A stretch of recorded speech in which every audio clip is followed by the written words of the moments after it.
tell me when you're ready. I am the chair of Churches Together in Sale.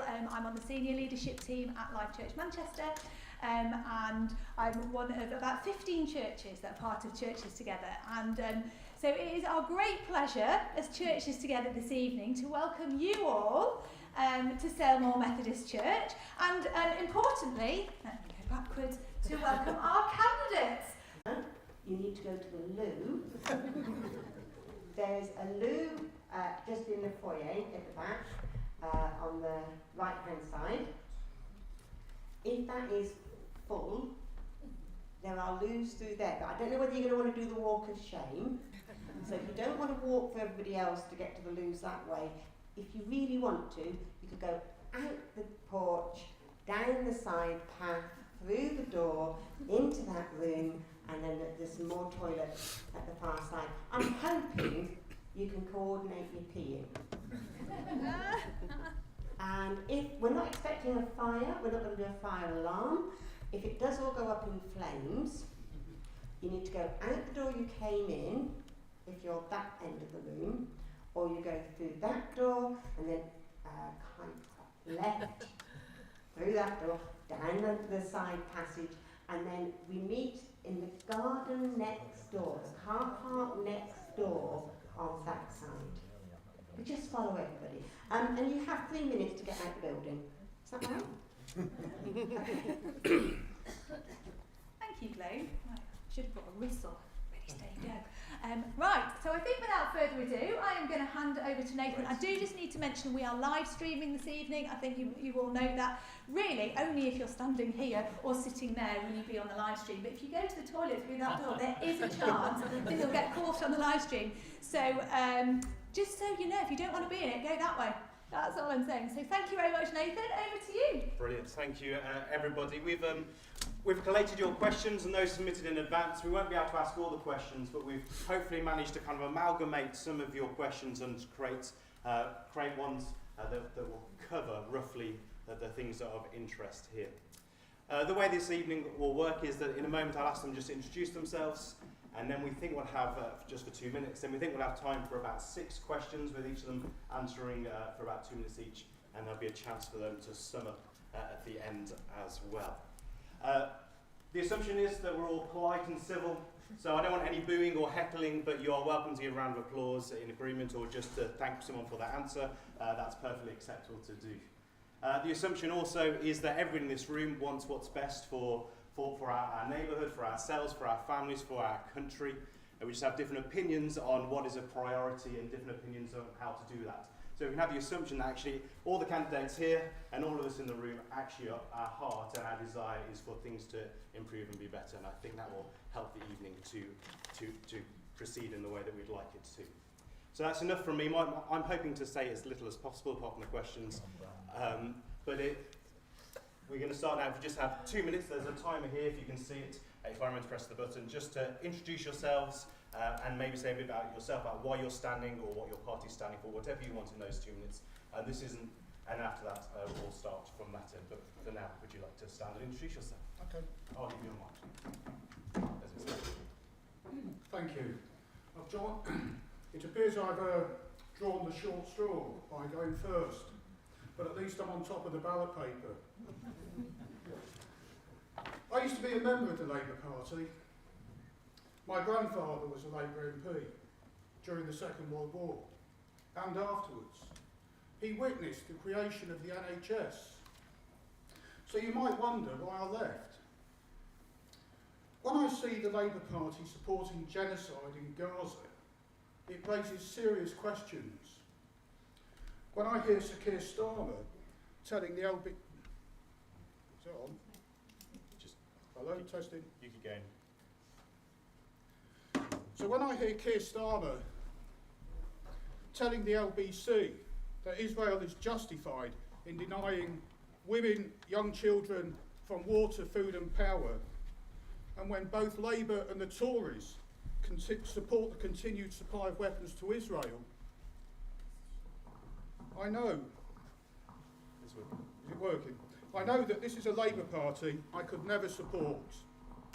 A Labour Party and a Labour leader that would have my grandfather turning in his grave. But this isn't just about Gaza. Labour and the Conservatives may as well be the same party. There is no dissent, no debate between party members. What happened to politicians like Tony Benn, Tam Dalyell, Dennis Skinner, Gerald Kaufman? Even Jeremy Corbyn, who, let's face it, was hung out to dry by Starmer before he climbed up the greasy leadership pole. I joined the Workers' Party. I was a solicitor in this constituency. I lived in the constituency and I was a campaigner.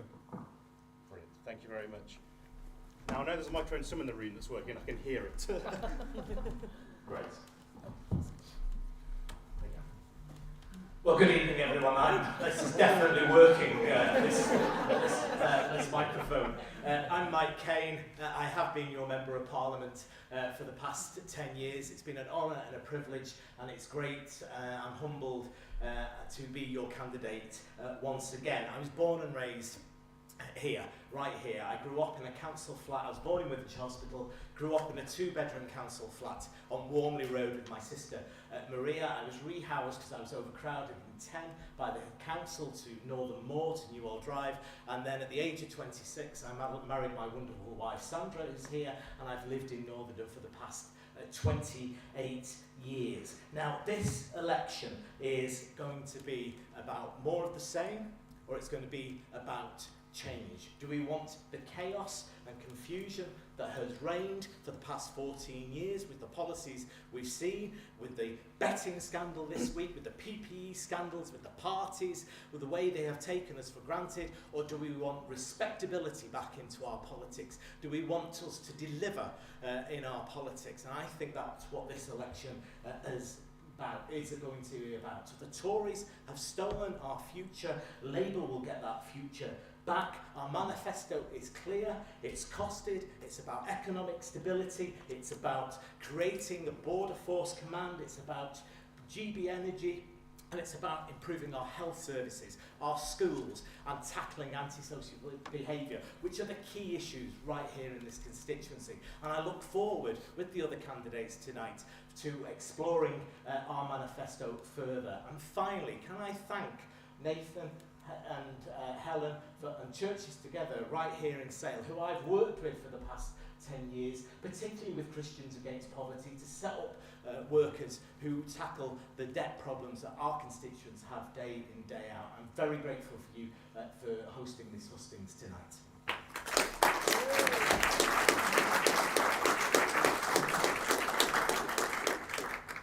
Thanks everybody for turning out to come and listen to us tonight. My name's Hilary Salt. I'm the candidate for the Social Democratic Party. I live just 15 minutes that way. I come down this road a lot because my son lives 15 minutes that way.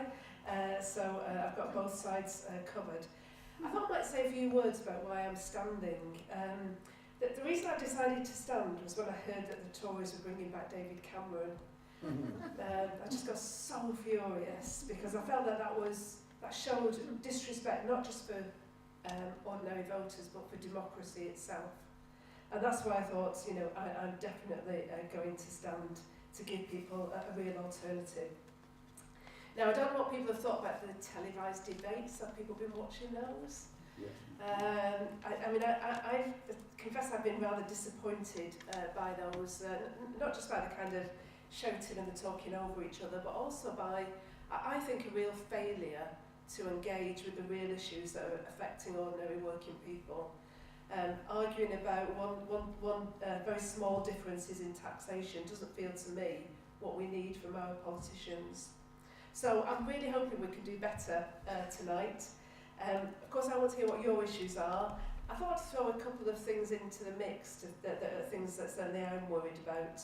One is, how do we properly recover from lockdown? It's amazing to me that nobody's mentioning lockdown in the whole discussion on the election. And the other is, how do we rebuild Britain? How do we reindustrialise Britain? Because I think, you know, what we need is not an economy built on low wage, low skill labour, but an economy built on a real thriving, highly paid and going places economy. So let's discuss maybe how we can make that happen. Thank you.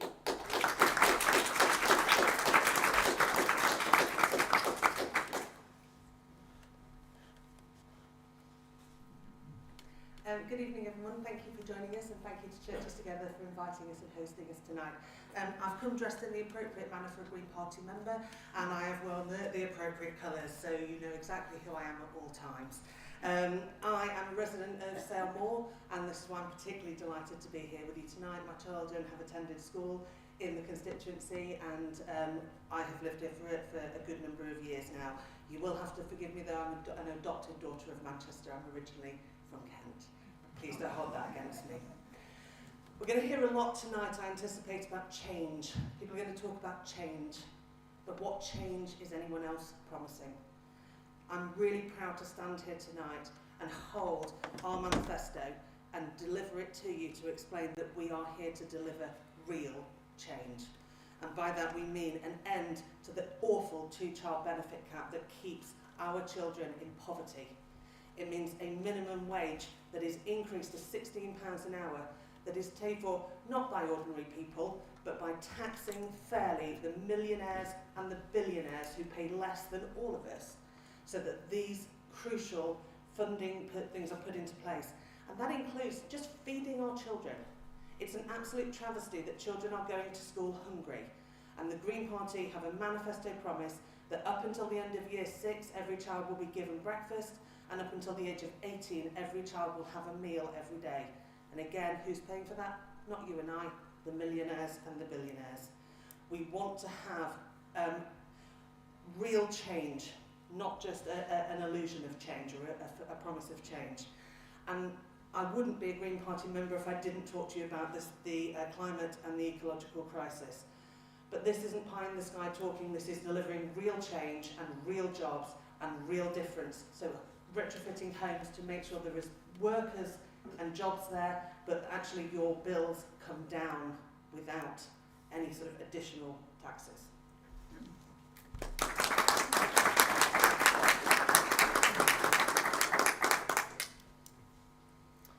Hi, my name is Simon Labori. I stood in 2019 and I've also stood for Great Manchester Mayoral. I am the perpetual standard bearer for the Liberal Democrats and I'm happy to be so.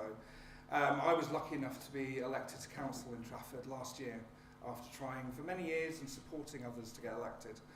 And I've seen firsthand, just in my first year, what the past 14 years have actually done to an area of my ward called the Broomwood. What the Liberal Democrats are wanting to say at this election, and what I think we've done quite successfully, is move the dial back from the far-right rhetoric of Nigel Farage saying we want this to be the immigration election, back to where it should be, an election about our health and social care. You know, I've worked in health and social care for 23 years now. I know, I still look young. And my mother is 68 in December this year. She will have clocked up nearly 46 years in health and social care. It's what we care about, and I'm so proud that my party has put it front and centre of their general election campaign this year. And I'm so proud of something I said in the room nearly 18 months ago about pay. Not just pay for nurses, but pay for all those care workers. And it goes up and down, it's either at minimum wage or depending on who you're working for. So in our manifesto, there's actually that guarantee that we want to pay all carers £2 above national wage where they work. And we'll fund that through the capital gains and taxing your billionaires and closing those loopholes. And that's just a flavour of where the Liberal Democrats have moved to from 2019 to today. Thank you.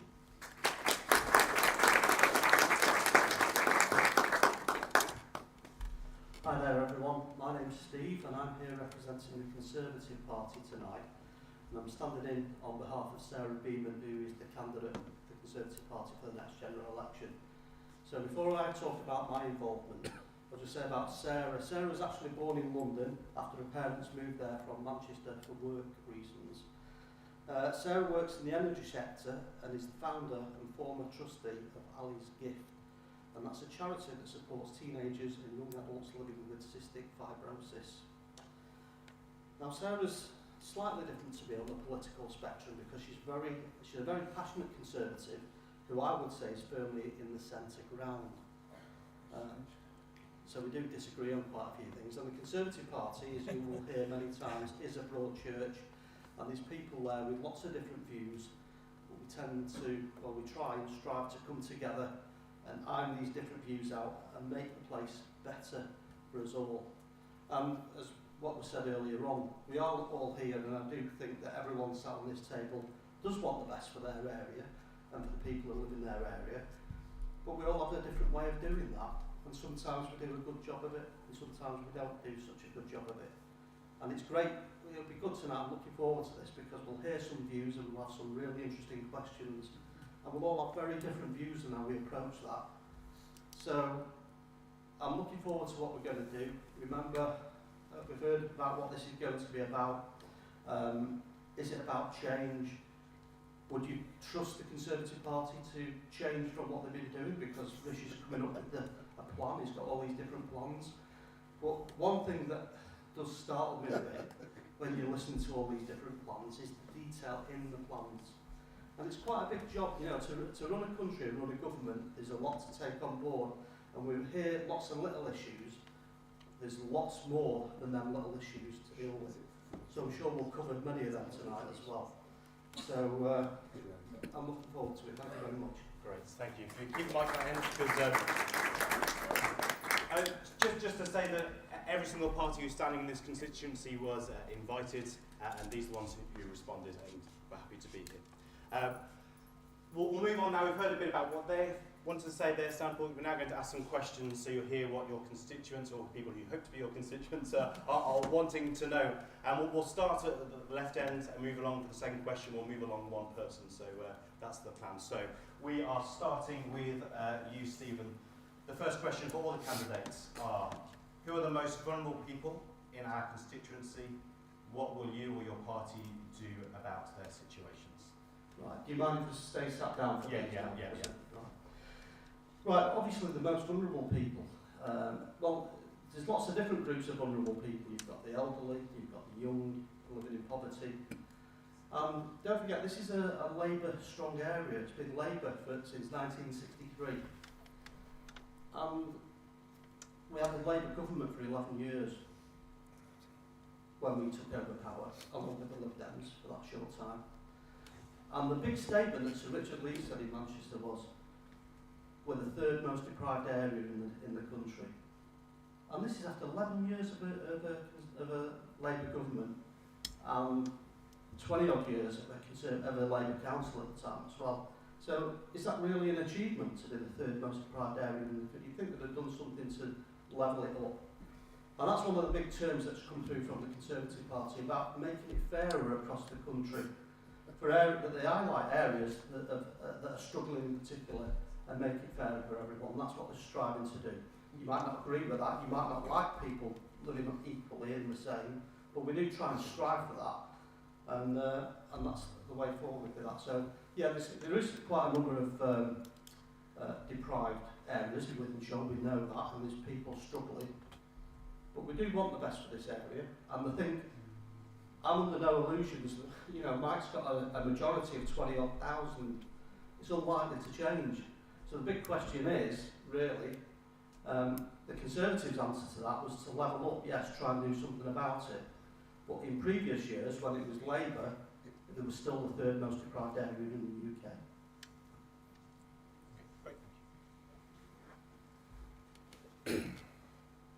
Thank you.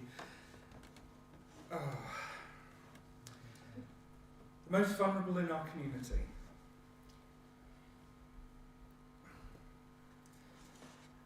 Are the same people now as they were 40 years ago. My mother was a victim of domestic abuse, and she moved 300 miles away with the promise of an NHS house and a job, and safety for her and myself. In the 1980s, she walked into council buildings and said, "I'm a qualified nurse. I just need help to go to work and someone to look after my kid." They laughed her out the building. So when I tell my story and I say, "Oh, I had an au pair from Yugoslavia," everyone thinks, "Oh, you were rich, you were poor, you were posh." No. My mother worked 80 hours a week so she could pay for the au pair so she could keep the roof over our head.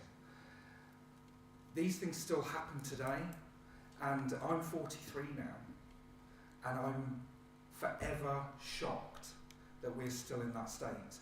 And now we can say it did get better after 1997. I remember that election. I was old enough. It did get better. You know, child poverty dropped, but now we've got the two child benefit cap. Liberal Democrats have said, look, we need to stop that. It needs to go. And you know, we can get into semantics about how we pay for it, and it's going to cost too much. But that will actually ease child poverty in this country as a first step. And the Nuffield Trust, King's Fund and the Roundtree Foundation have all said that straight off. And these are well-respected think tanks and institutions.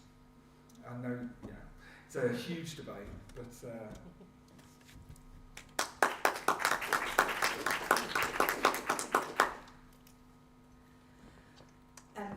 Thank you for the question, and I think the starting point is to recognise that there are various groups and demographics within society who would feel that they, at a particular time, are the most vulnerable. And we see the rise in hate crimes, we see the rise in people being attacked just for who they are, no matter what that is, and all of those have a very good and sound claim for vulnerability. But what I've done in preparing for this is I've gone and spent time talking to the Citizens Advice Bureau about what's actually, where people are going in our constituency and what help they are looking for and seeking. And the highest number of advice that they are receiving or giving out is in relation to fuel poverty and benefits problems. And so the issues that I opened with are the ones that can immediately address those. The issue of having a universal basic income and a minimum wage that actually means people can have income coming in and they can support their families. Removing, I agree with Simon on this, removing the two-child benefit cap will lift so many children out of poverty. The issues I've already raised about how we're going to try and make sure children are fed and they're not trying to go to school and work and learn when they are absolutely hungry, and that the image of that little boy from the documentary where he's absolutely pale saying we try not to eat more than once a day. How is our society and how is our country and how is our region and our constituency experiencing that? That's not okay. And then finally addressing fuel poverty. The plan to retrofit homes with proper insulation means that your fuel bills will be reduced. And in putting those retrofitting places policies into place, we will create a wave of green jobs that will employ people, paying them those wages, lifting them out of poverty and improving it for us all.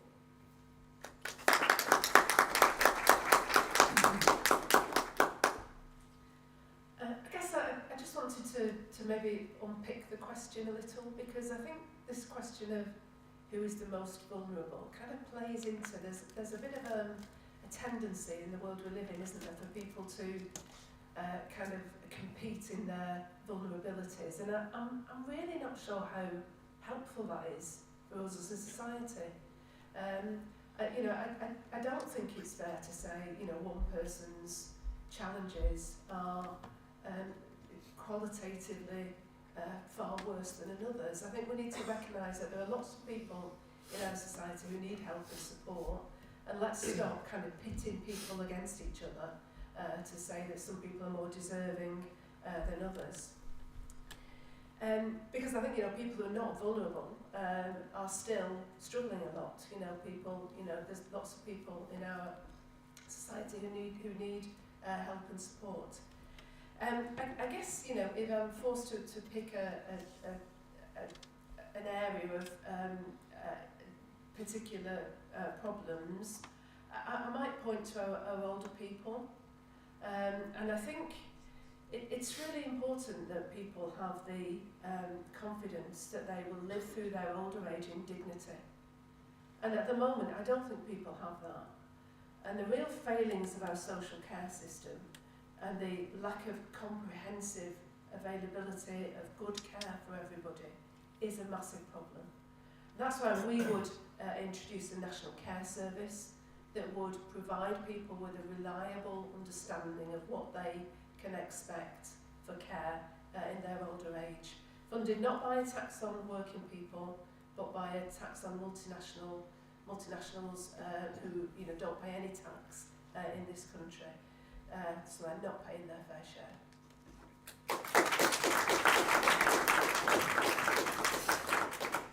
Well, firstly, thank you for the question. There are 3,000 families in this constituency containing 5,000 children that live in toxic debt, according to Step Change, the money charity.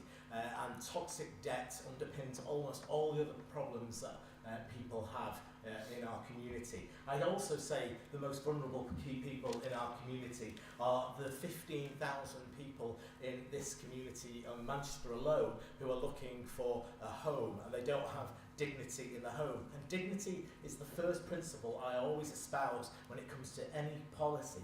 And we have 7.6 million people in this country waiting for an operation on the NHS. That equates to, in the South Manchester University Hospital Trust, around 250,000 people who are vulnerable at the moment. That's after 14 years of Conservative government. In the final minute of this, how do we begin to address some of those things?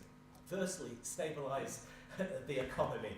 That Liz Truss budget has made more people vulnerable coming off fixed rate mortgage. Create GB Energy, so we take back control of our energy from the likes of Putin, but lowering energy bills and creating 3,000 new nurseries in our country so that people, young women in particular, can get back into the workplace. Reducing the waiting times for those who are vulnerable in our hospitals, the 18-week waiting times, by creating 40,000 new appointments a week to scale up to that, to tackle that. And then finally, building the 1.5 million homes. More people in this country were made homeless last year than bought a house. That has to change.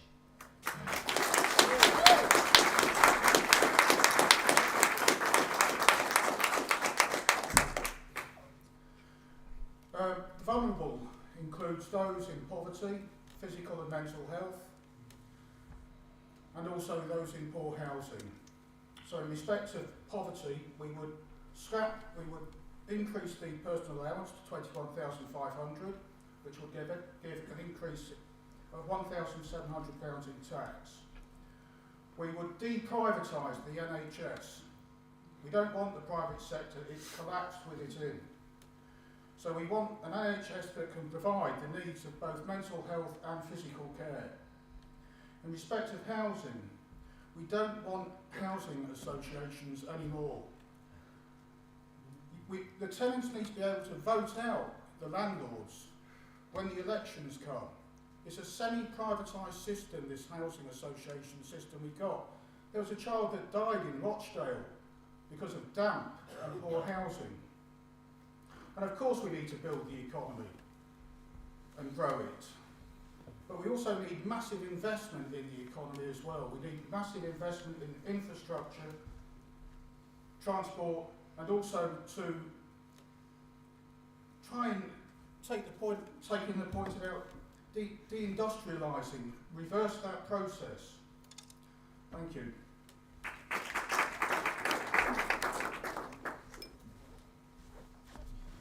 Tom, you're going to be starting with this next one, so good back your ears. Great, thank you. Thank you for those answers. The second question looks at the NHS. The NHS is struggling. There are long waiting lists. How are you and your party going to improve the health of the nation and reduce stress on the NHS and its staff? I can give you the sound bites, which every party will do.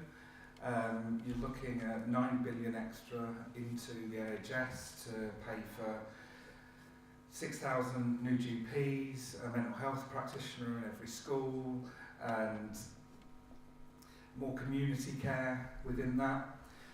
From my own personal experience, and I say this of all parties and of all their top lines on health and social care, it is so much more complicated than that. It really is. You know, we have 8 million people waiting for treatment. That is a record for the NHS. We have more people leaving our NHS, staff-wise, and going to work in other countries because they feel underappreciated, underpaid, stressed out, and sick of being treated like political fodder in this country. I no longer work in the NHS, I work in social care, and the problem there is even more acute than what you see in the hospitals. No funding, no movement, no extra places, no extra staff, no bespoke training for staff and teams in those areas. Social care is on its knees, and that has had the complete knock-on effect that was expected and warned about nearly 30 years ago. If you don't deal with social care, your NHS will go bust because there's nowhere for people to go out of the NHS when they need to go into nursing homes, when they need to go to specialist care. It's all gutted. It's all gone. It is that shocking. I'm not trying to alarm you all when I say that. All right?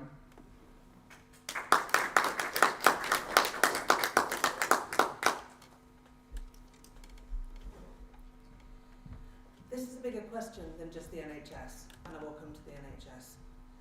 But the health of the nation has been so severely impacted by what has happened under this government, and the stress and the poverty and the actual daily struggle to just get by.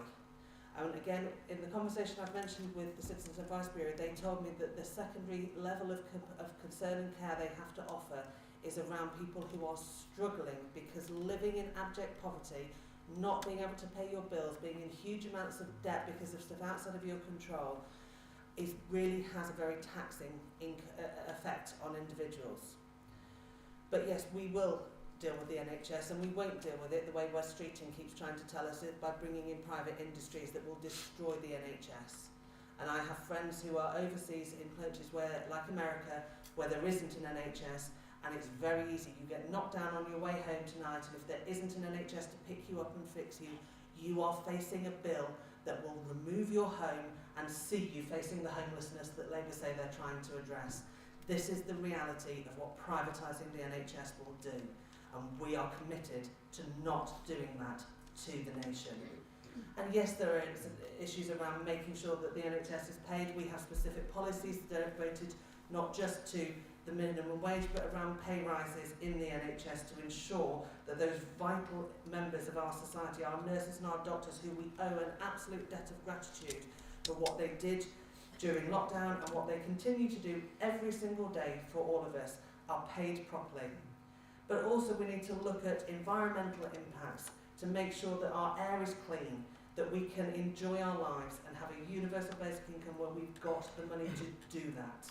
Thank you.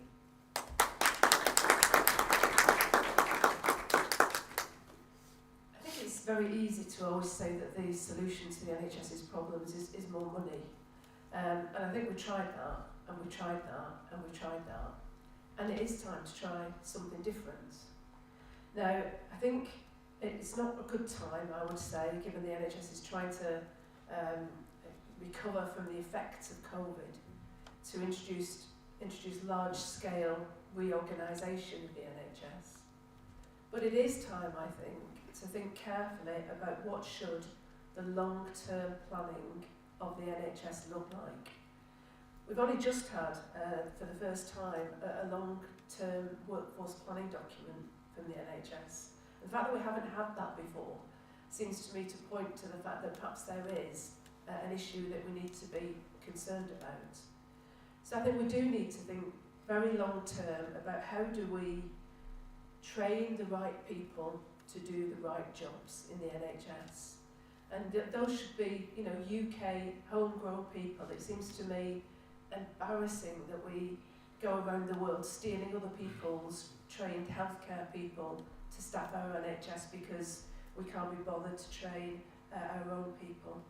So we need to do all that long-term planning, but I do think we also need to listen to people in the NHS. It's always very easy for politicians to say from a kind of helicopter distance, these are the answers. And I do think we need to talk much more carefully to people within the NHS to understand from them exactly what the issues are. I think one of the kind of things that's confusing is the NHS isn't national and it isn't not for profit. It's built on, you know, 8,000 GP surgeries that are run for profit. Let's think about whether that's the right basis on which to build our health service.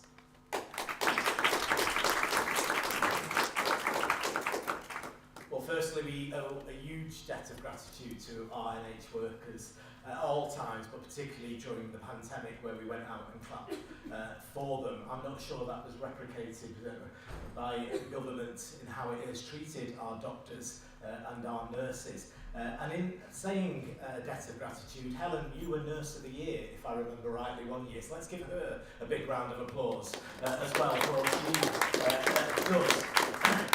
We should be immensely proud. It was Anira Bevan, the Labour Cabinet member, that opened the first NH hospital right here in Trafford in 1948. So this community was the birth of the NHS, and I will defend it to my last breath. When Labour left office, the NHS had the highest approval ratings in its history. We got the waiting times down, we rebuilt the hospitals. Look at it now, crumbling, and also the worst waiting times in a generation, people waiting more than 18 weeks. Simon summed it up, just less than 8 million people on a waiting list, and I added to that 250,000 right here in Manchester. So, yes, creating the 40,000 appointments, ending the waiting lists, sorting it out, taking the most vulnerable, stopping, as we announced just yesterday, the 8 o'clock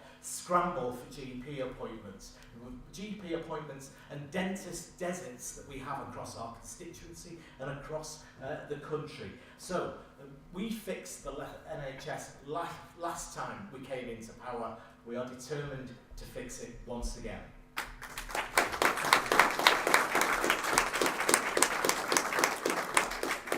The NHS is completely broken. My partner, who's here today, she's a district nurse within the Wythenshawe area. It's absolutely appalling, the waiting lists. West Streeting, funded privately with his medical companies, receiving campaign funds, will continue this privatisation process. There will be hospital wards that will become privatised. We don't want NHS biscuit managers managing the NHS. It should be the staff altogether, the consultants, the nurses, the cleaners. I said before, the whole process, the whole thing needs to be deprivatised, but Labour will continue this privatisation process.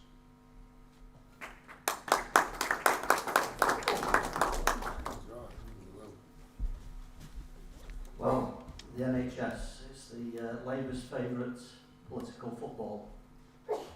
And we've heard Mike talk about the NHS there and make some claims.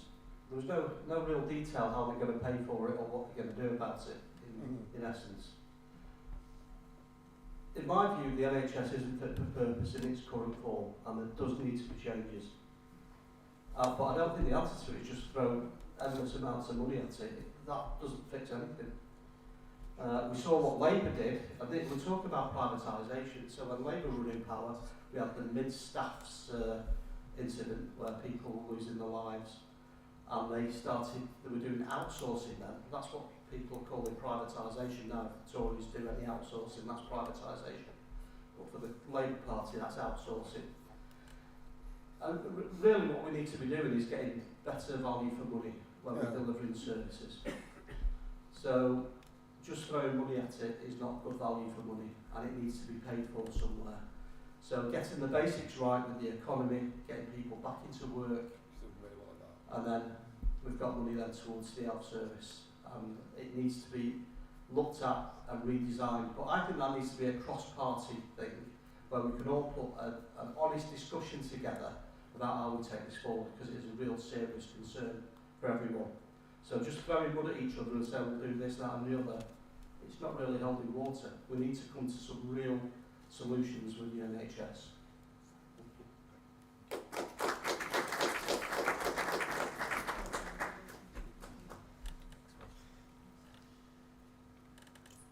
Third question is, what is your immigration plan for those currently waiting for their claims to be reviewed in our area?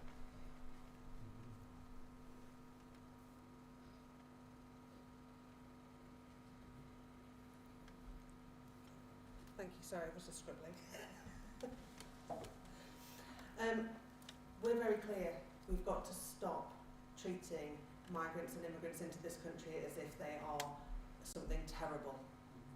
We have got to stop demonising and dehumanising people. We all sat and watched the war start in Ukraine, and we opened in our area and across the country our homes to people who were victims, and yet we're selective and we don't appreciate that other people are in the same dire and desperate need. We are being told that these people are coming for our jobs, for our women, for everything else that we can be used to attack them. And actually, the Green Party does say, no, these are humans. These are people in need. And we need to have safe passage so that people stop dying in our seas. And we need to bring them into this country. And we need to make sure people have support. Because actually, one of the things that came out continually and does when we're talking about the NHS is when you go there, I don't see it as taking and poaching people from overseas to come into our services.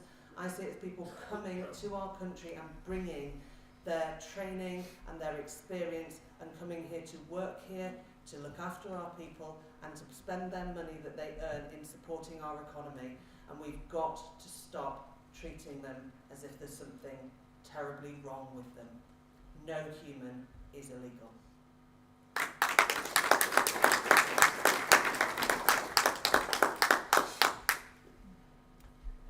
Interesting, because I think this is an area where we will all disagree, so that's a good thing to explore. So I think the question was really about people who have come to the country illegally and what would we do with those people.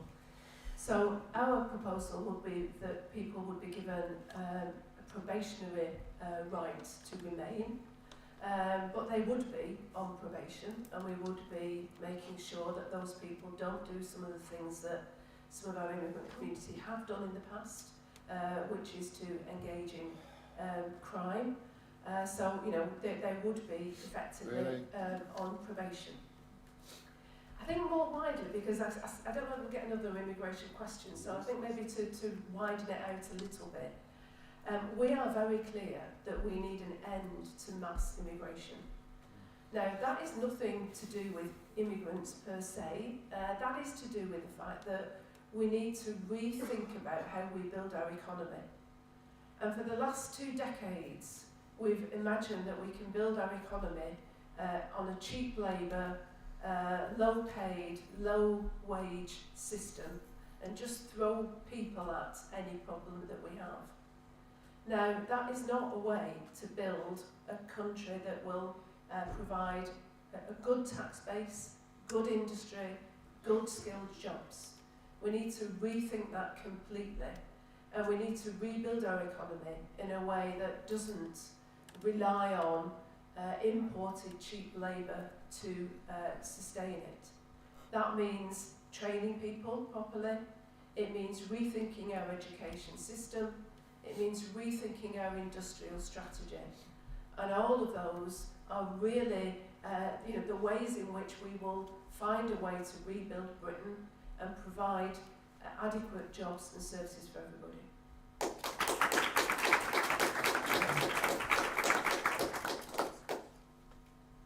Well, thank you for the question.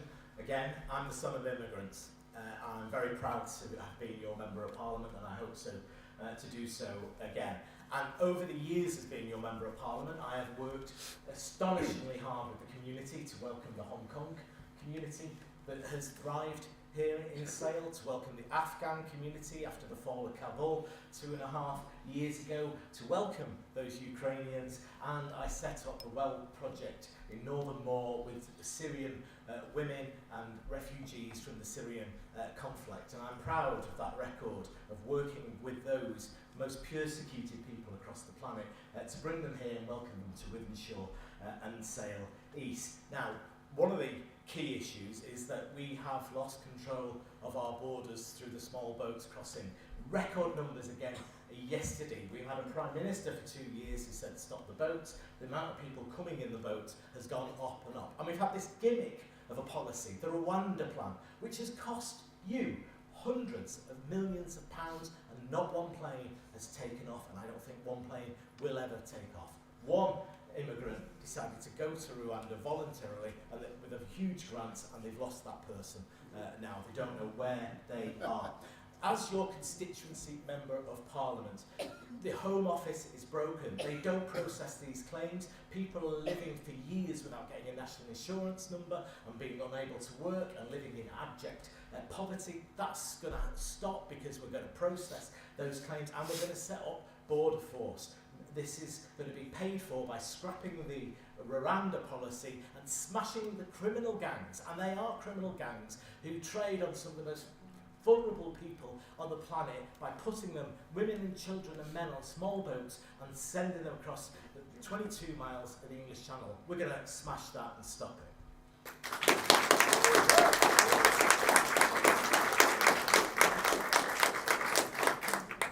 Immigration. Immigrants consist of migrants and refugees. Migrants are those that come here with visas to work. They don't come to claim benefits. My partner's a Filipino who works as a district nurse. And it's not quite right to say that we are, when we take away nurses from other countries, we're not helping them. And we shouldn't be able to do that, but we need to do it. Yeah, as for the refugees, first of all, we have to look at why we are receiving so many refugees. And we've had a policy of constant war with countries such as Afghanistan, Iraq, Syria, Libya, where a lot of these refugees are coming from. These are Western wars. In Iraq, we were told that it was based on weapons of mass destruction, and it was all based on a pack of lies. We need to rethink. We need to stop the boats, there's no doubt about that. We've got more admirals than we do ships in the Royal Navy. Those ships should be in the English Channel and not in the Red Sea bombing the Houthis, from which there will probably be more refugees. Yeah, that's it.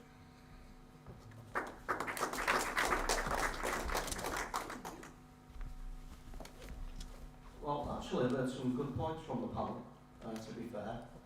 Even Mike will agree with him on some things. But there is two parts to this. You've got legal migration and non-legal, and the boat situation. Now, it must be terrible for people that have to risk their lives going across a piece of water in terrible conditions to go somewhere and you don't know what the future lies ahead. So you put yourself in their position a little bit. And everyone's screaming that this should stop and we should do this and we should do that. It's obvious, it was planned out, the Rwanda deal. And a lot of people from in the party thinking we should do something, but that's not quite the answer. A lot of people disagree with that. I'm not so sure, but it didn't happen, did it? We've had lots of problems with it and it never got off the ground, and as Mike said, it's cost a lot of money. But this is another thing where I'd say needs a good look at as a cross-party solution. Rather than throwing mud at each other and stuff like that, we need to come together and come up with a real solution for our borders.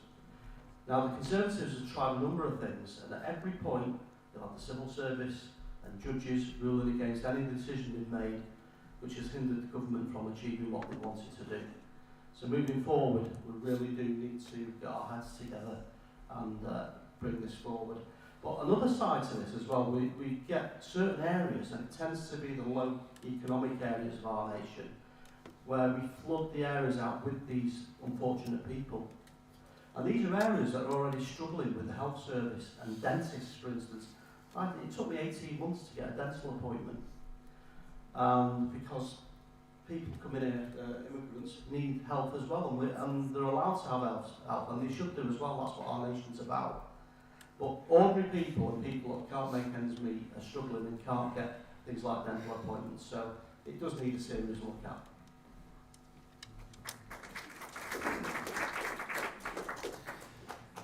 I break with my party on this. I'm a bit more radical.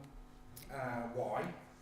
Because I know that immigrants came to this country and rebuilt it after World War II.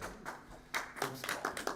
We would not have an NHS today without immigrant nurses from the West Indies coming over here and nursing your parents and grandparents. Right? I've worked along an immigrant population my entire life. They have enriched my life. They have made me look at the world with a different set of eyes. And I'm proud to have worked and been friends with so many of them. You look at the Rwanda policy, it was said last night, it will take 300 years to clear the backlog if we want to send them all to Rwanda. It's a pop. It's something put out there to appease the far right and people that are told to be scared of immigrants. We had a good system of integrating people into this country. You know, people got along. It wasn't always perfect, it wasn't always brilliant, but we made it work.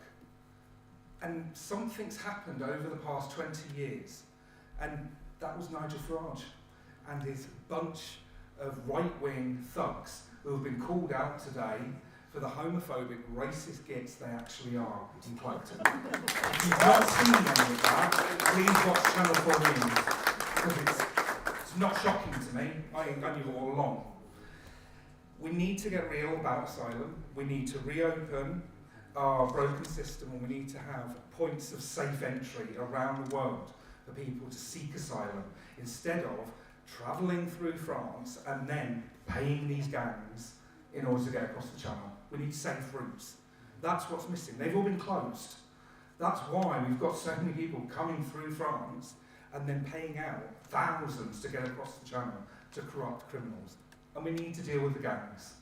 Right? And it's a much bigger subject than that, as is everything. Thank you.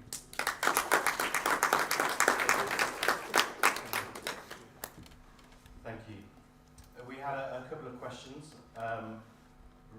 expressing people's concern toward the move towards accepting assisted dying. So what is your view on this and your plan to address the issues of good palliative care? Thank you. Did you get that question after I stumbled over it? Yes, great. So I don't support moves to introduce assisted dying.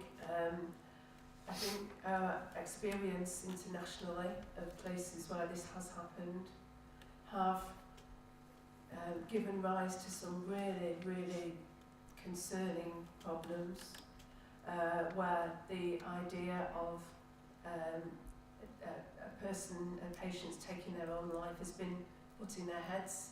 They've been given the idea that they are a burden and that perhaps they would be better to do the right thing has been put in their heads. I absolutely think that the right thing is for us to provide anybody who is in the last stages of their life with everything they need to reduce their pain, to make them comfortable, to make sure that they can leave this world with dignity.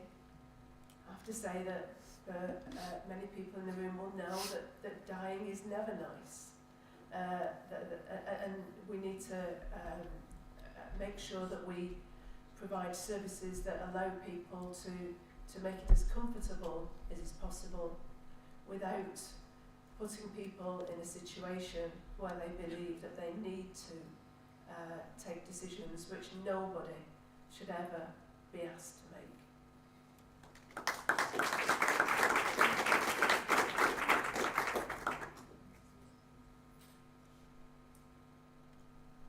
So upon assisted dying, these are generally matters of conscience and free votes and not party political votes. And I'll just say that for all the panel. I think when it comes to me, I am against assisted dying. I'm a huge supporter of good palliative care in our hospitals and in our nursing homes, and I'm a huge supporter of the hospice movement, which I think we should grow and extend. And I'm a particular supporter of St Anne's Hospice. Well, many of you will know Eamon O'Neill in this community. He was chief executive for many years, and I've had relatives and uncles and aunts who died in there, and I've seen the beauty of their death in their dying moments and how they were cared for. There's mainly a church audience here, so let's say something about the Gospel of John. The Gospel of John, chapter 10, verse 10, said, "Unlike the thief that came to steal life, I came to give life and give it in abundance." And that's where dignity comes from me. Everyone should have a life of dignity and be allowed to flourish, and I believe that should be able to happen as best we can, from conception to natural death. And as has been said already, it is generally when you go to Dignitas and these other countries that have introduced it, particularly Canada, you see it's the most vulnerable, the poorest in society, who are taking their own lives and being helped to do so. The Hippocratic Oath for doctors and nurses says, "Do no harm." Let's do no harm. Let's make people's death a dignified, caring thing to happen.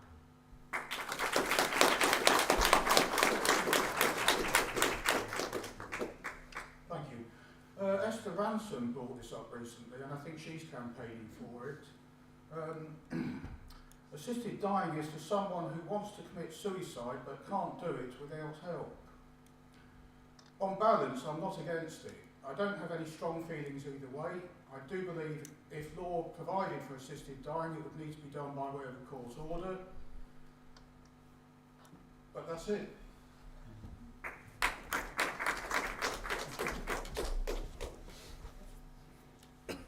It's a really tough subject, this one, and I would say, personally, I'm against assisted dying as well.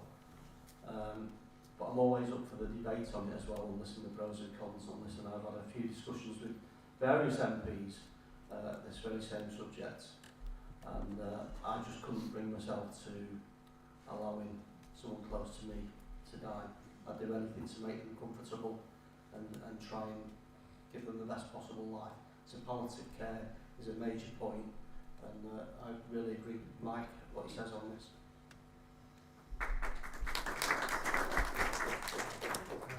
Thank you for your words, Mike, by the way. It is a free vote, it is a conscience vote, it is something that all MPs will not be told how to vote on. It needs to be made perfectly clear. Personally, I see both sides. As someone who has faith and believes in something else, I would not want to support assisted dying, but as a healthcare professional, I see that end point and that period of suffering, that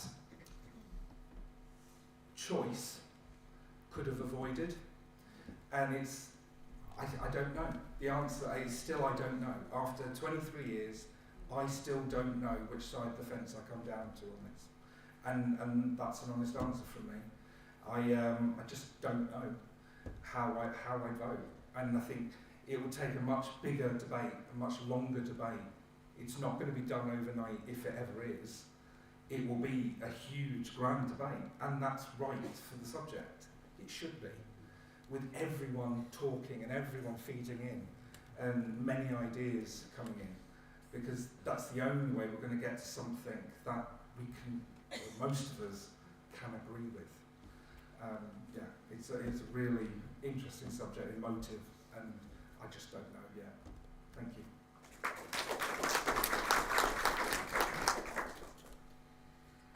I can guarantee that if this came, and if I were your MP or with any Green MPs facing this question, that it wouldn't have to be a free vote, because we are not whipped, and we would always be able to vote with our conscience and with our own personal decisions on any matter. But coming to the question on this one, my starting point, before I started looking into it more, was that thinking personally, if I had been, say, in an accident or it was sort of coming to the end of my life. Would I want to make that decision? Would I want to have that free choice for myself? If I felt I was so incapacitated I'd become a burden, would I want to be able to make that choice for myself and take that decision away from my family? And I thought my views were very set. And actually, I then started speaking to activists within the disabled community, and I started listening to their fear, that they were feeling that this was going to be used as a way to make them feel pressured to take their own lives and to take themselves out of a society that sees them as a burden and potentially treats them as the burden. That's how they were telling me they feel, and they feel a really big, genuine fear that this could be used to pressure them into making decisions because of the financial burdens that they're under, the difficulties they face, the societal pressures. So it's not often I'll say I agree with the panel and everything, but on this one I really do. It's a very, very difficult decision. I think we can only look at what our own views are, and I really struggle, and I would want to hear many more voices of those who are impacted to really inform a decision before I would be asked to vote on it.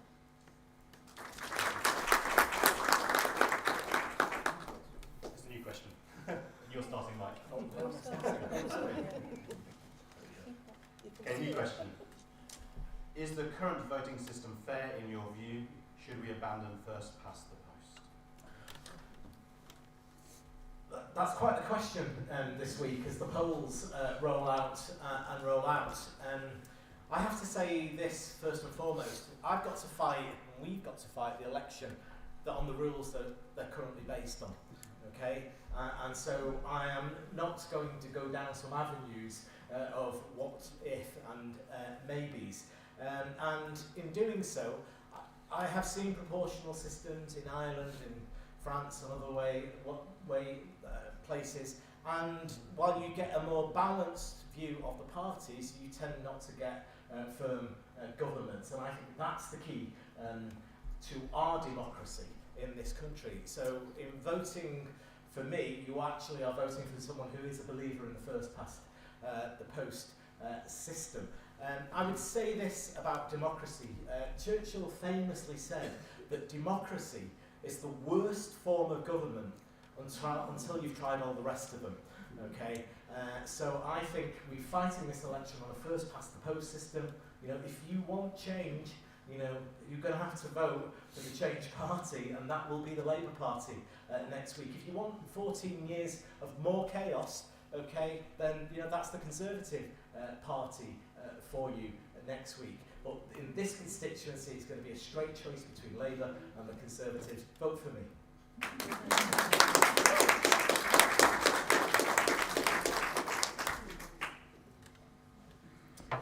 I suspect next week Starmer will get less than 40% of the vote, less than what Jeremy Corbyn did in 2017. And next week he's going to end up with a landslide with no opposition. So I do support proportional representation, because otherwise we are going to be left with just two parties in Parliament that hitherto have been two cheeks of the same backside, and that's exactly what we're going to get next week. So yes, I support it.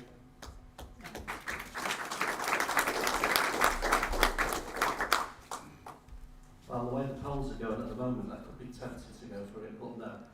I'm firmly a first past the post system. And we've seen in recent years, really, when you don't have a strong government leading, you never get anything through Parliament. I'm on about the time when we were doing Brexit, Theresa May couldn't get the Brexit vote in Parliament, and that dragged on and on and on, and people played games with it, and we never got, and that's because we didn't have a clear, decisive majority. So having coalition governments, we've seen the problems in Europe with coalition governments where they don't ever make decisions, or it's dragged out, and without first past the post system, you get a lot more of that in this country. So I don't want to see that again. I'd rather have a Labour government than a long Parliament if we were going to do it that way, because I don't want to see things dragging through again. I agree. But, well, I'd rather have a Conservative government, but it doesn't look like that's the case this time. But rather than be stuck in no man's land, I'd rather have one way or the other. It's like watching a football game. I don't want it to be 0-0. I'd rather one side win than share the points. So that's Activity City. I always want them to win. I agree with that too. Well, no surprise, I am for PR, and we can have a long debate about different types of PR. It's the stuff that us liberals love to talk about. Or we can have this type, and we can have this type. You could be the Germany is one of Germany is one of the biggest economies in Europe. It also has a mixed proportional and first past the post system. Is that a happy ground? Well, you've got red, yellow and green all running Germany at the moment. I don't think it's that bad. But no, I'm for PR, and I think every vote should matter, whether that's in a bigger constituency where you elect 5 members.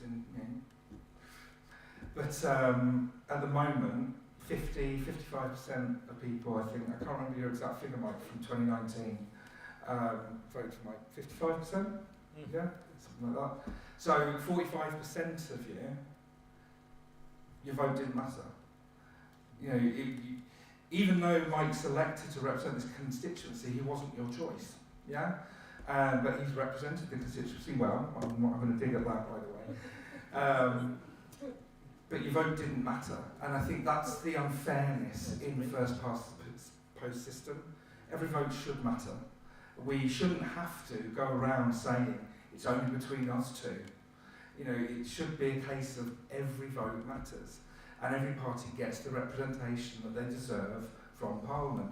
And even if we end up being the official, His Majesty's official opposition, come next Friday, the Liberal Democrats will continue to argue for fair voting to get that fair deal for everyone. Right?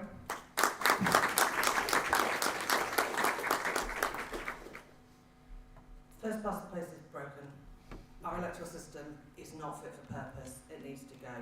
Every poll taken of the public says they agree. The unions are saying they agree. Labour at one point were pretending they agreed, but they've now changed their mind and gone back to saying they don't agree. When we look at the figures that came out of the last general election, had we had proportional representation, the Green Party would have had, I think I'm lying on this, I'm pretty sure, I'm certain, we would have had 14 MPs. 14 MPs, and we got 1. And that's what first past the post means. What it means is in constituencies in Manchester, votes count of 0.25% of an actual vote. Your vote doesn't matter. And for someone who has spent their lives as an ardent feminist and someone really who cares about politics, saying please go out and vote, please go out and vote, to find that out, it was absolutely soul destroying. Because I'm the person who will be reminding people, register to vote, if you've gone down to vote, you've got an hour left, go and vote. And it feels so fruitless here where it doesn't count and your voice doesn't count. And additionally to that, one of our policies is that we would extend votes to 16 and 17-year-olds because they have an opinion and a voice and it should be heard. So not only is the system broken, there is also inherent unfairness as to who is excluded from being able to vote. Thank you.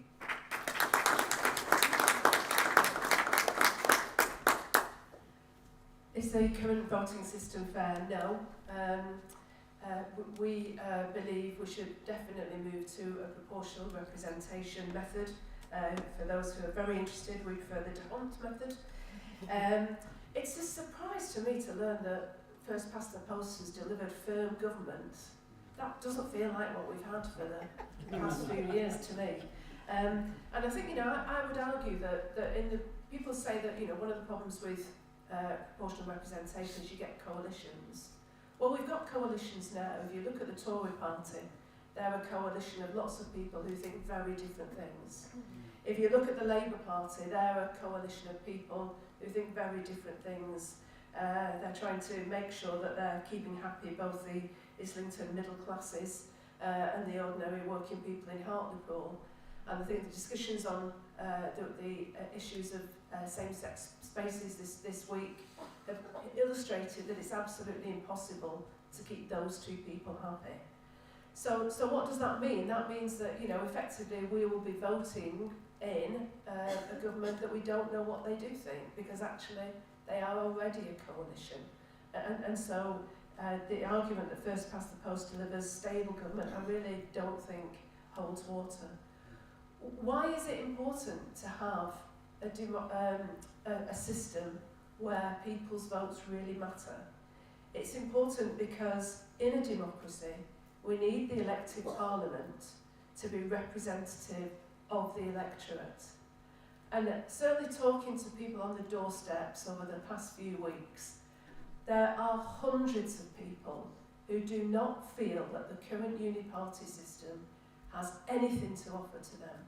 And they won't vote because, you know, they feel utterly disenfranchised by the system that we've got. And that's a real problem. That's something we all need to be worried about.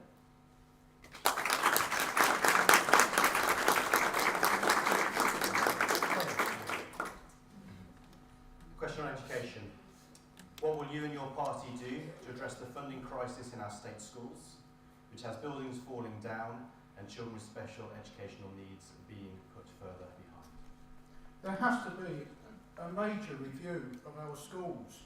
The school classes are too large. We do need to support those with educational needs, but there's simply not enough training. There's not enough teachers. That's the real problem. It needs a direct investment, a massive investment. And I think one of the things that, as I said about infrastructure investment, and that would include schools. We need railways.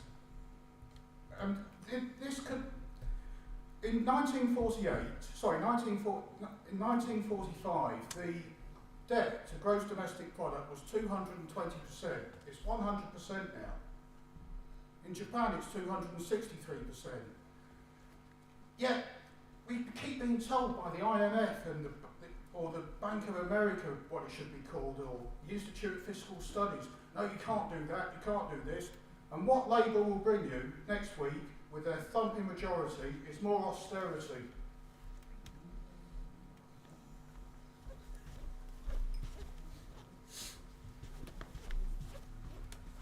Right, well, education. First of all, the schools are really under the local authority control as a first thing. But talking about, I think what this comes about, this question, is a few years ago, there were some schools closed because of dangerous buildings and bits of concrete falling off and things like that. And I've spoken about this before actually, and at the time I was saying we need to take ownership of it because this problem has been going on for quite a few different governments over the years. And taking ownership and saying, look, we've definitely got a problem and we need to do something about it. So I would definitely take on that view that more needs to be done about the state of school buildings, and extra help from central government needs to be provided. So I would go with that. But when it comes to the way schools are run, besides curriculum, that's really down to local authority control. At the moment, apparently, we've got 90% of outstanding schools around the UK, but it's the certain parts of inner cities and that are struggling for whatever reason. Does that need to be focused on and some extra provision put in place to make those schools, or help them schools catch up? That's all part of the bigger debate, I would say. But we do need to take some extra interest in the school buildings, and if they need extra support for it, I think the government should be providing extra support. And if we do have a Labour government, I hope we look at that and take ownership of it and take it on board.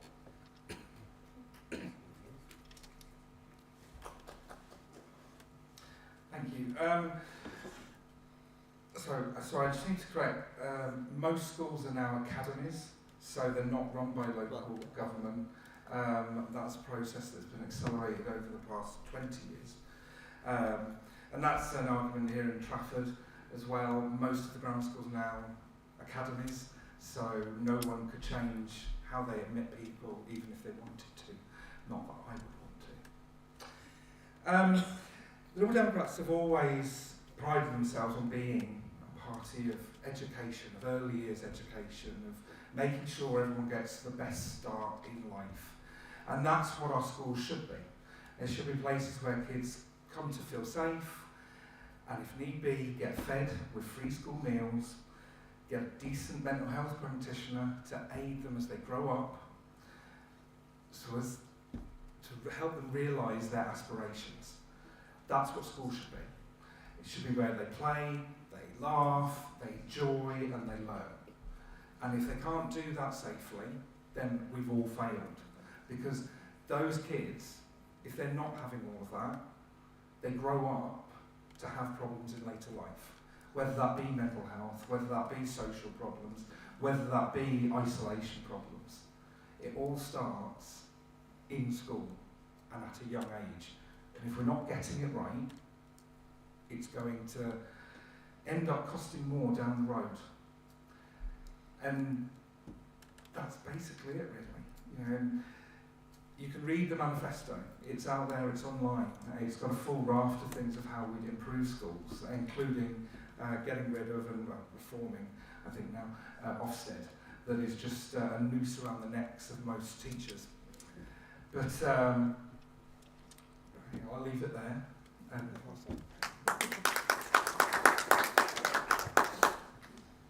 As with so many of the issues that we've discussed tonight, there isn't a simple answer. This isn't a simple question. Education is in crisis. Teachers are flooding out of the profession. Teachers are talking to me and telling me that they are actually broken by the system. They are fed up of having to try out of their own pockets to feed children. They're fed up of asking people, or if you go to a conference where you collect extra pens or pencils because there aren't enough in my school, and they are really sick to death of gouging the bottom out glue sticks because there isn't another one that's going to be around. This is just not a way to educate our children. But they're also struggling because of Ofsted, and we've seen the tragic impact that an Ofsted inspection can have when we saw a head teacher take her own life because of the stress that that's put under. And that conversation is repeated in every discussion that I've had with teachers, and that is part of the issue that needs to be addressed. There's also issues around SATs. And so as well as getting rid of Ofsted and replacing it with something significantly better, we would remove SATs and the pressure that those put on children and the pressure that they put on teachers.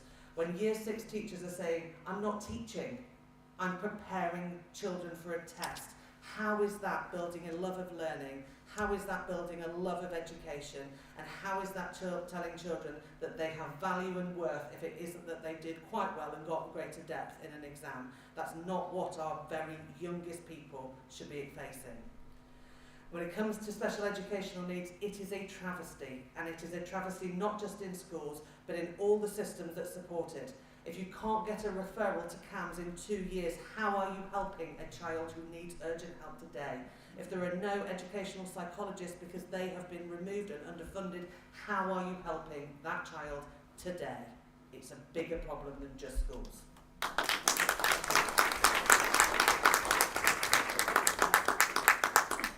So we agree we need a new level of investment in our schools, and we would do that by establishing new grammar schools, as well as providing more options for hands-on vocational training and apprenticeships. To do that, we need closer relationships between our communities and our businesses. And I think there's a real issue in that for too long schools have kind of held their communities at arm's length, seeing them as perhaps enemies rather than benefactors and partners in the process of education. As well as that, for pupils, we'd provide preschool meals. We'd also phase out PHSE in favour of a subject teaching good mental and physical health, as well as home economics and home management. And we need to help schools create cohesive communities based around the themes of academic excellence and also around the theme of being part of one British nation. We can't raise a magic wand and solve all the problems facing UK schools overnight, but I think uniting those schools and their communities around those shared values will help us build resilience to overcome some of those challenges. I think sometimes those challenges are not addressed in perhaps a way that builds cohesive responses.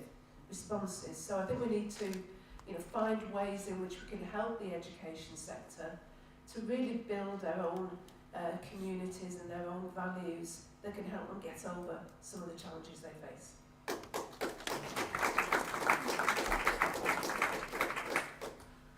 thank you for the question around education. I'm very proud that I taught or impacted upon over 1,000 children in Sale in my 10-year teaching career at Springfield Primary School. It was a joyous occasion and a joyous part of my working life being there and canvassing today in Sale and seeing those children now as grown-ups, hopefully voting for me next week, but who knows. And also now going on to have their own children is a great joy. In 1999, when I trained to be a teacher after 18 years of Tory government, what I remember about my teaching training practice was I was going around with a bucket because the water was coming through the roof. By the time I finished my teaching career at Springfield, the roof was mended, or the school was rebuilt, and the only thing going through the roof were the results and the standards. I can tell you that. And I've been really proud that I've visited every primary school in this constituency and have an ongoing relationship with every secondary school. Every school that wants to come to Parliament for Parliament Week comes to see me, and I make time for them in our education centre there.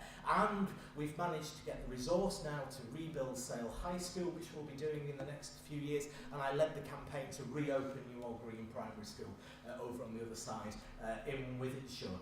We are going to recruit 6,500 new teachers. We are going to give those children in every primary school a free breakfast so they're not being taught hungry. And the last part of the question was about special educational needs. Budgets, council budgets have been stretched, billions taken out of them. In terms of SEN, we are going to give councils a 5-year settlement so that they can plan and prepare properly for those kids. It's the biggest part of my post bag, almost, SEN children. And we're going to recruit and train 8,000 mental health practitioners because we've got a tsunami of mental health problems in our schools. They can't get camp support because of the pandemic, and we will do that.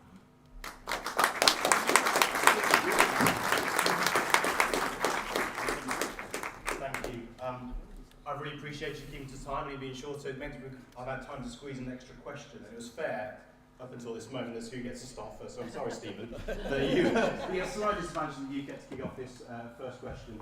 But the question is, what will you do, or your party, to restore people's faith in politics and politicians? This is the final question. Is there anything anyone can do to do that? I mean, I think generally people are fed up with politicians and all these promises that come out from all different parties and all these different ideas that don't materialise and all the bickering and fighting that goes on amongst all the politicians. I think we've got to move on a little bit now, and you need to start proving what you're going to say. So remember, next week we've got that big vote, and Labour's got all these different plans. I don't know how they're going to pay for it all, but they've got all these different plans, and you're going to judge him on it. Rishi Sunak has been saying since he's become Prime Minister 18 months ago that mark him on his achievements and what he set out to do. So his big thing this week is the VAT, not VAT, the interest rates are down to 2%, and inflation, that's it, sorry, is down to 2%, and when he took office it was at 11%, so that itself is quite a big achievement, and people are going on about the interest rates and the Bank of England not bringing their interest rates down. And this is another thing that makes people quite angry about what politicians are saying in the trust. And the criticism with the Bank of England not bringing the interest rates down now is because they were accused of bringing them down too soon before. So they want to see how it's going to go. So if there's a change of government next week, that could change interest rates again. And that's going to frustrate people even more with politics and the politicians down in Westminster.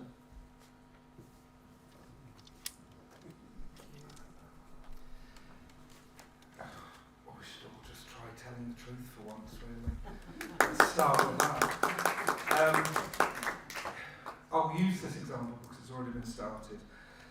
After the Liz Truss Child's Play budget that crashed the economy, inflation has added 20.9% onto the costs of most things you buy every day. Because when inflation's at 2%, it doesn't mean that, prices are coming down. It means they're still going up. They're just going up by a little bit.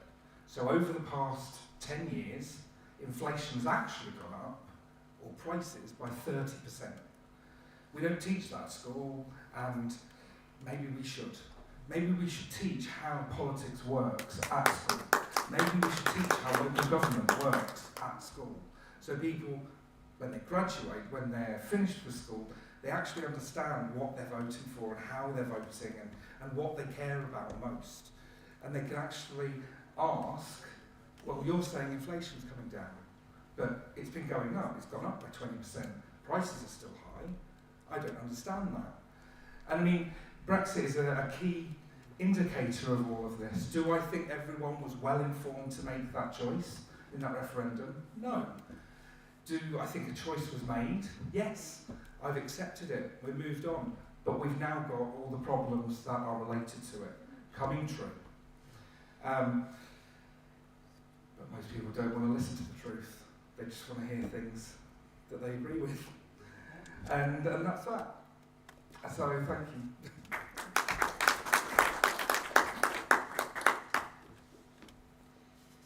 People have asked why I am involved in politics and why I'm involved with the Green Party. And the answer starts with watching a documentary with Caroline Lucas. And Caroline Lucas was giving us a tour and a talk about House of Commons and how things work. And she explained very clearly the whip system and what it means, so that when you vote for your local MP and they can sit and they can tell you whatever colour, wherever they are, they will be subject to that whip system when they get into Parliament.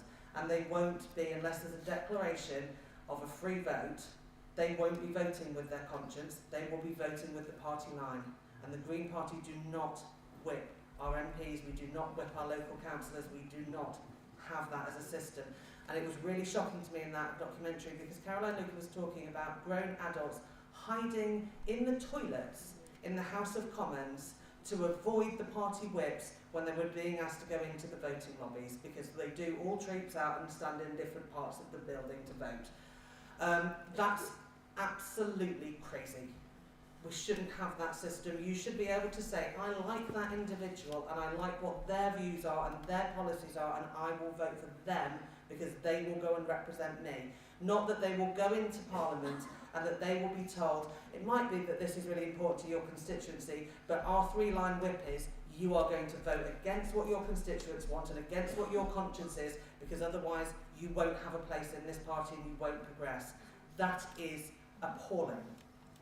So I think that that's a really key importance, and we see that where we are getting Greens elected. We've got 3 amazing councillors in Woodhouse Park within our constituency who have made a huge difference to how politics is done there, and they're loved. The same in Altrincham with our neighbouring constituencies, because when we say we do politics differently, we mean it.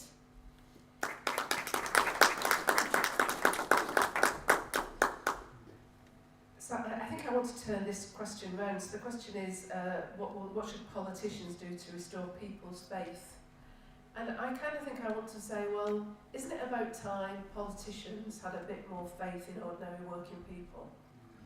Isn't it time they were more honest with us? Isn't it time they were prepared to tackle the real questions that are on people's minds? And it feels to me that even tonight, we've very much scratched the surface. So all the things that I think are the really big political issues that we need to face, we need to talk about lockdown. We need to talk about whether the actions taken in lockdown were the correct ones, and whether we can do something now to try to correct some of those long-term issues that are still a problem for us. So we need to talk about all those really tricky issues. And whenever tricky issues come up, politicians tend to say things like, oh, that's toxic. Oh, that's very contentious. Oh, that's very difficult. And what they mean is they don't want to talk about that with you because they don't trust you. They don't trust you to understand the issues, to be able to grapple with them and to make your own decisions. And I think, you know, the Brexit vote was a really good example of that, where the attitude of the politicians, and indeed of people like the BBC, was that people were too stupid to make the right decision. And people are not stupid. People every day make really tricky, balanced, difficult decisions about their lives. And the idea that they can't make those kind of same tricky balanced decisions about challenges facing us as a nation, I think just shows a contempt for ordinary people. I don't have that contempt. I think ordinary people can really change the world.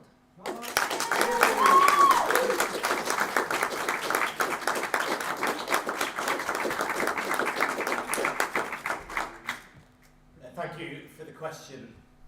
If we are asked to serve in government, if you ask us to serve in government next week, Sir Keir Starmer has said our watchwords will be respect, service and delivery.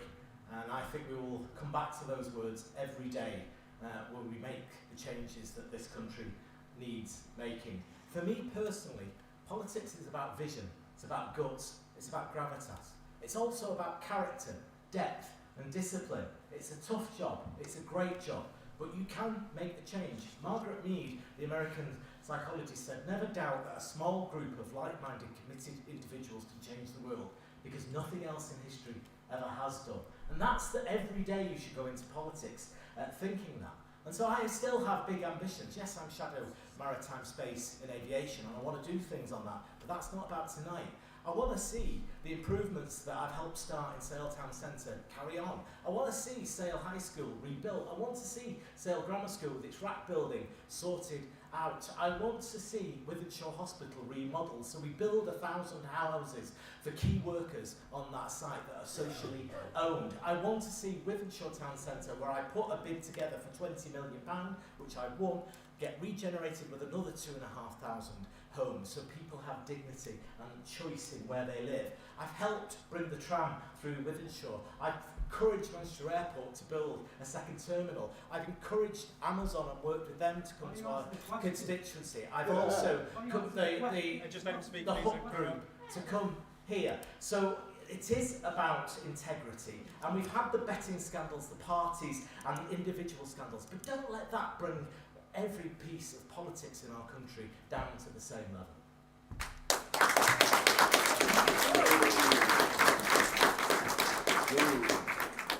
I promise you this, that you will have no faith in Starmer after he's been elected.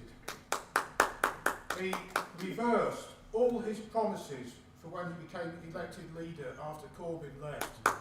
It's absolutely disgraceful. The nationalisation programme, the water, everything.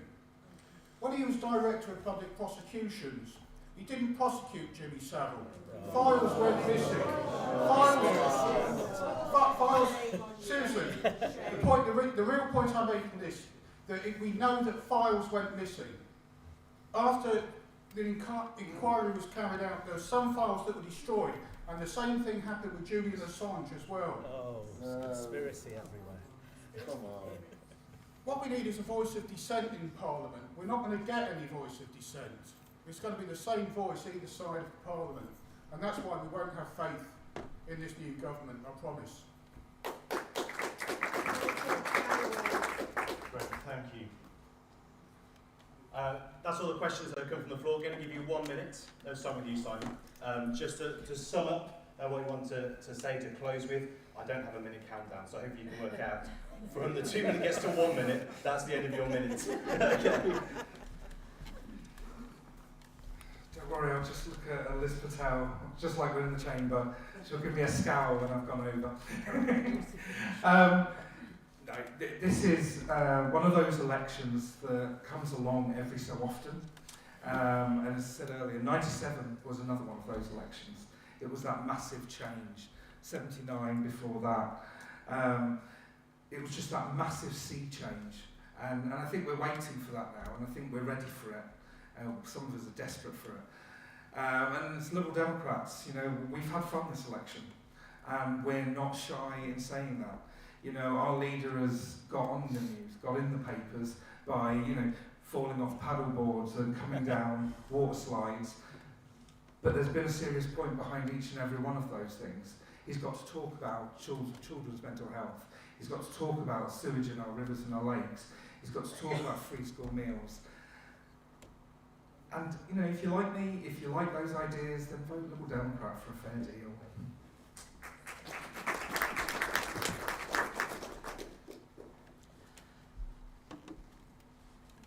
We see see a lot of tactical voting being discussed. Carol Vorderman's got a site, someone else has got a site, there's all this, how do you vote, let's get the Tories out, and we all know the Tories are toast, so we don't have to worry about that. We don't have to worry about it. Generally, they're on the downward curve, but we don't have to worry about it in this constituency. There is absolutely no need for us to vote tactically here. You can vote with your heart. And if you've listened to me and if you read our manifesto and you feel that your heart is green and you want to have actual change, real change and real hope, you can vote green, and there is no hope of the Tories getting in. You do not have to have that fear. So please go away and feel free to vote with your hearts. Thank you. So I guess I wanted to address something that's a little similar, which is something that people say to me on the doorstep, which is a vote for a small party a wasted vote? And I would say absolutely not, especially in the circumstances we're in today. I think the televised debate showed us that the only thing that the two parties disagree on is short-term tax policy. And that's a tiny difference that they nevertheless engage in really shouty, bad-tempered debate over. Now, when the only parties who can realistically win power in our system agree on almost everything, ordinary people need a way to say, I'm not putting up with that. So every vote for not that counts. And you should really vote for something that you believe in. So if you believe in family and the need to protect women's rights, if you believe in cohesive communities, if you believe in rebuilding Britain, then vote SDP.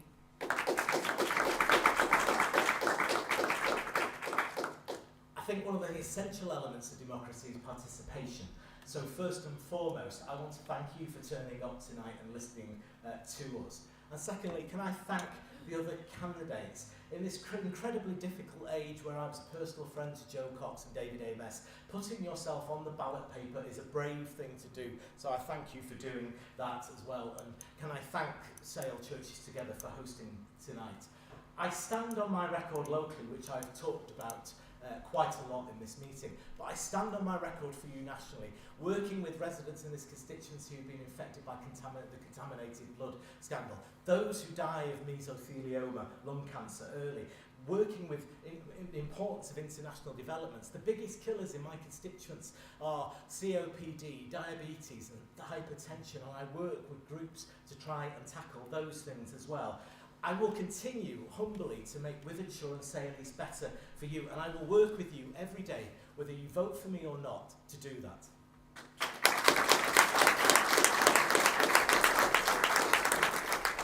My prediction is that this will be the lowest turnout of any general election. I'm standing because I joined, for the same reason I joined the Workers' Party. The Labour Party has shifted so far to the right that there's no alternative, there's no real choice. All the 152 Workers' Party candidates are all self-funding. We offer an opportunity, I don't expect to win, but we offer an opportunity to a protest or an alternative vote for an alternative voice.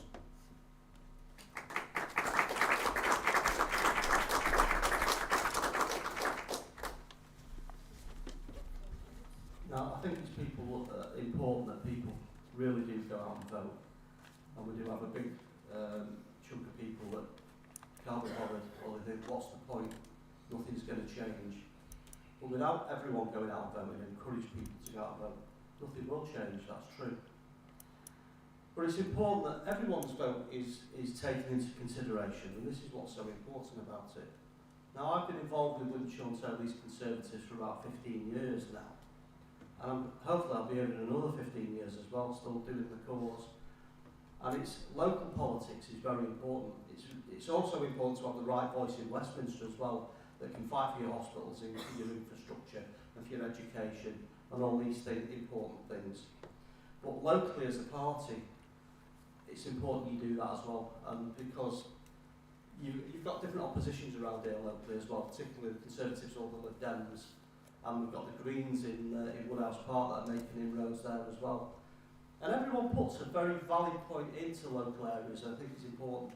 You do vote with your hearts and your heads as well, and be sensible about it, and just, you know, really analyse what's going on before you make that final choice. And I would say, you know, you've got to consider the Conservative way when you know what the stance is with Labour. Which would be the best way forward? And I would say vote Conservative next Thursday. Thank you very much. Great, it's got increasingly warm in here, so they've sat under some questions in a hot room. Can we give our candidates a round of applause for their time?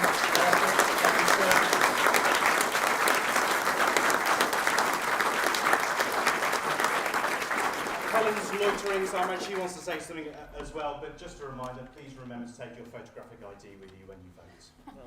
Yes. Well, Nathan, you've thanked everybody else. We just want to say thank you to you. You've done an excellent job this evening. You've kept us to time. And you squeezed in an extra question. I mean, excellent. So thank you so much. Thank you to all of you who have not only been doing your day jobs, but you've been out canvassing in the heat. And some of you have biked here. And we just really, really appreciate your time and your effort and for just coming out. Thank you to all of you for your questions. Even though Nathan squeezed in an extra one, we still didn't have time to get through them all, but we're so grateful to you for submitting such valuable questions. It's just wonderful that we have a community that cares. And we just, want to say thank you to all of you for sitting in the heat, listening.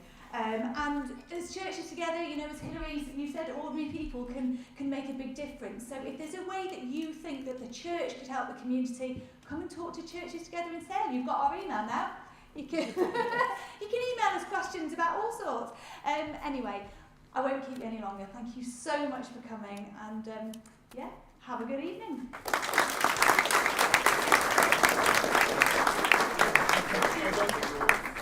Thank you very much. Thank you. Thank you. Thank you, George. Well done.